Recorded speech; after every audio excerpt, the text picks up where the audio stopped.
Roblox tower defense games are very, very fun games I have sunken too much time into. Ever since I was old enough to comprehend what upgrading a tower was, I refused to let go of these fucking games like I was a tweaker trying to get his next fix. However, this is not why I'm on the microphone right now or even typing this script. These Roblox games I played a lot were likely inspired by one series in particular, Balloons Tower Defense, or otherwise known as Balloons Tower Defense. I wrote BTD here. And it's not spelt with an A, which I tried doing too many times. There have been a total of 6 main games within this series with a few too many spin-offs that I haven't played yet, but I mean, I've heard they're good for my dad.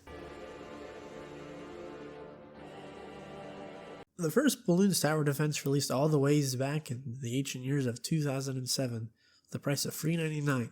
That was a browser game. This came out the same year as Mass Effect and the first Modern Warfare. You motherfuckers disgust me, man.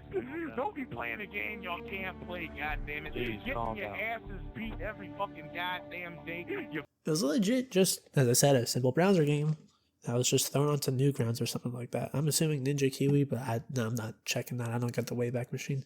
I honestly feel like this is the most bare bones game I've ever played within the last 5 years, which isn't ever, but you get the point. There's only one map and 5 towers that this first game started off with. The Dart Monkey, which just shot regular darts. That was effective from beginning to mid-game for only 250 points. The Attack Tower, which was just a pink tower that shot darts in a circle for 400 points. Ice Monkey Tower, which in the first game it wasn't even a monkey, it was just a straight up orb.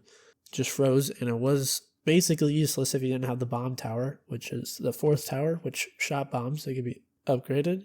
And the Super Monkey, which has been a staple in this game for as long as it's like the first game, as long as it's been in here. Each of the towers only has 2 possible upgrades for the first game, and no upgrade paths, just flat upgrades, period. So the player didn't have much choice when it comes to customization and personal play choice. Which leads into the second thing about this game that I really wanted to talk about is I find this game to be really hard for some reason. At least when I was writing the script, the more and more I played it, I got used to old school gimmicks, but when I first played it, I was like, just fucking sucking ass. I don't know exactly what it was, but it was probably due to the fact that the balloons moved a little too fast, if I'm being honest, and I barely made any money at all. And no money meant no firepower, which ended up biting me in the ass as I kept going. But I'm just saying this is stuff I've noticed. I really did enjoy this first game as much as I will the later games in this series, but that's all I can really say. It's a hard game. Struggled here more than any of the Dark Souls games I've ever played. Good game out of 10. Welcome back, Marcus. Been a minute. Balloons Tower Defense 2 is an improvement over the first game, but I can't exactly say it's a major one. This one came out in 2007, like about the same year, but only 3 months later, FNAF type shit when it comes to releasing here. It's basically just an expansion rather than a whole nother game. It just adds some new features and some new towers. There are 3 new maps. Each map is correlated with a specific mode. Instead of there being like 3 maps and you could choose each mode, yet you can only choose like, if you do medium, you get the medium map essentially. And it only has 3 new towers, 2 of these towers which are just roadblocks. I really started to use the road spikes the most here, and I learned to appreciate the shit out of them. The actual new tower is the boomerang. And holy shit, this guy eats his protein because this guy is massive. And the other 2 are, like I said, the road spike and a glue blob.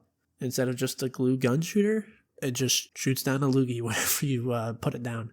At least in this game, Super Monkey gets his iconic laser beam eyes. And in the first one, he only had his like super range that he could throw like really far from. But that still doesn't matter since it's still difficult as shit here, but more bearable I'd say than Balloons Tower Defense 1.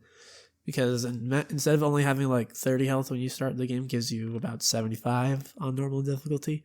But really, the amount of cash is still, like, not nearly enough to actually, I guess an easier time is what I'm trying to say. I don't want an easy game, but this game is just really fucking hard for no reason. I ended up selling a lot of my towers just to get a glimpse at what Super Monkey can do in this game. I just got really bored and I was like, alright, I want to try this next one. That's my main gripe with this game, and the last one is just the money just is awful. It takes so fucking long for me to actually do anything. I can barely scrape by, and I know it's not because I'm that awful, because at least in the later games like 5 and 6 especially, I'm not nearly this bad when it comes to this game, but maybe I'm just a new head. This game made me feel like I had AIDS.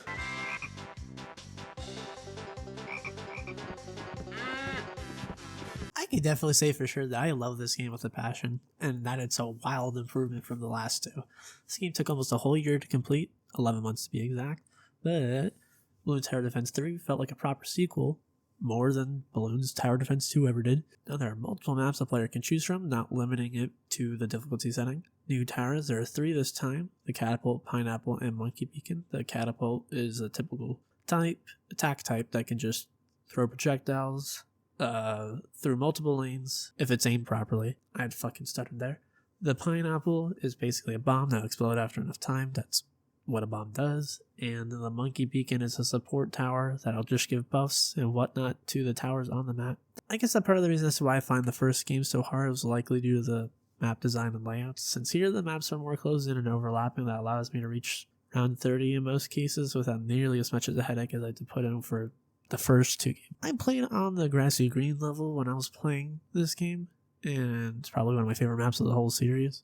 I'd like to mention that the level design in general has gotten much more attention and has just generally improved. Sure, there's still standard roads across various terrains, however, the third game's maps has more variety with grass, snow, desert, water, and others. Just like take a look at this. This is likely due to just having more maps for the game. It gives them more of a chance to explore. Doesn't take away from the game being an overall step forward for the series when it's given proper time to actually develop. Boy, this way, boy. Slow down, boy. We do what we please, boy. This game is just Balloons Tower Defense 3, but even better, which is what a sequel should be, if we're being honest. This thing a full year later in 2009, BTD 4 introduced difficulty in terms of map layout for this entry. A player can now choose between a map that is designed for beginners, intermediate, expert difficulty, and you get the general picture. Fair warning, I am not that guy, sadly. I've barely been able to beat intermediate maps on hard mode in this game.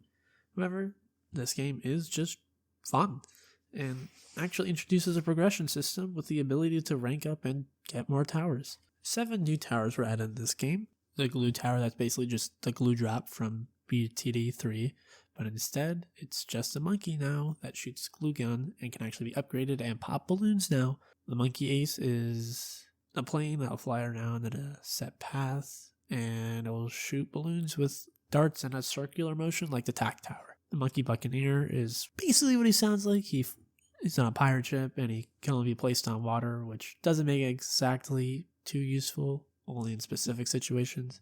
I mean, it does look cute though. The monkey apprentice is a wizard Harry, and I'll only do magic stuff like shoot fire and magic spells. The dartling gun is a monkey, again, shocker, that uses a Gatling gun that shoots darts. However, the player will have to aim at themselves instead of letting the game do it for them. And the spike factory will shoot out and lay spikes across the path, which is, super straightforward, as you could guess again. All these, monkeys are just very obvious if you just do 5 seconds of thinking. On top of the towers is a new support, the banana farm, that will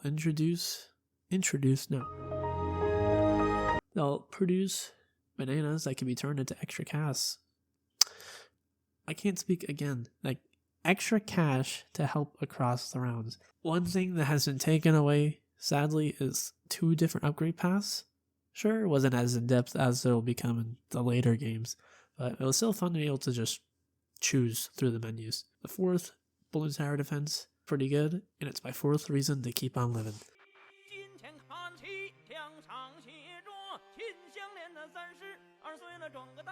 Okay, so looking at the script now, I did not realize I wrote so fucking much for Balloons Tower Defense 5, but I guess that means it's a good thing. From the jump, the game makes it clear how much it has changed, considering that this game is a huge step forward for the series as a whole. The menu, the map design, general gameplay loop, the upgrades, towers, it's all been updated. The game came out in 2011, but I'm talking about the Steam version of 2014 that I paid $10 for. One thing I like to point out is that the monkeys now change alongside of the upgrades, so the player can easily tell what is being upgraded and what isn't. And I love it when games put this much effort into little stuff like that. There's also been an upgrade to the upgrades, funny enough. Back even in Balloons Tower Defense 2 and 3, the upgrade paths you can upgrade about twice, but now each upgrade path can go up to 4 times. However, in order to make sure it's not too overpowered, a monkey can only upgrade 4 times on one of the paths instead of both. And the player actually has to work towards these upgrades by playing with said monkey. The upgrades aren't eventually available upon obtaining said tower, but what I'm about to say might be controversial according to the fucking subreddit of all places. But I really do prefer the art style above any other game in this series, even Balloons Tower Defense 6. I don't really like the huge cartoony eyes of that game, but I do like the 3D models. That's cool. Total of 60 towers were added in this game. The sniper monkey is a monkey that uses a sniper. The ninja monkey that throws shurikens like a ninja. A monkey sub, which is like the buccaneer, but with like how it stays in the water, but you use a submarine. Balloon shipper, which is like a wood shipper, but with balloons. And I wish that they added this back in the Balloons Tower Defense 6, but sadly they did not. Monkey engineer uses turrets, sentry, nothing really crazy. And the heli monkey is basically the ace monkey. It uses a helicopter. I don't really use it that much, and I never plan on using this tower, to be honest. There's also new modes to this game finally, and not just talk about difficulty. Co-op and Odyssey are the new ones. Co-op is basically how it sounds like. You team up with a friend, but now you have less space to put down your own fucking monkeys, so now you gotta share. And Odyssey is a series of maps that a player goes through with a single set of health. Think of it like Doom Eternal's Ultra Nightmare mode with there being only one life. I've never gotten really into it, but from what I've tried, I really did enjoy it, but I might have just been straight ass, I couldn't tell.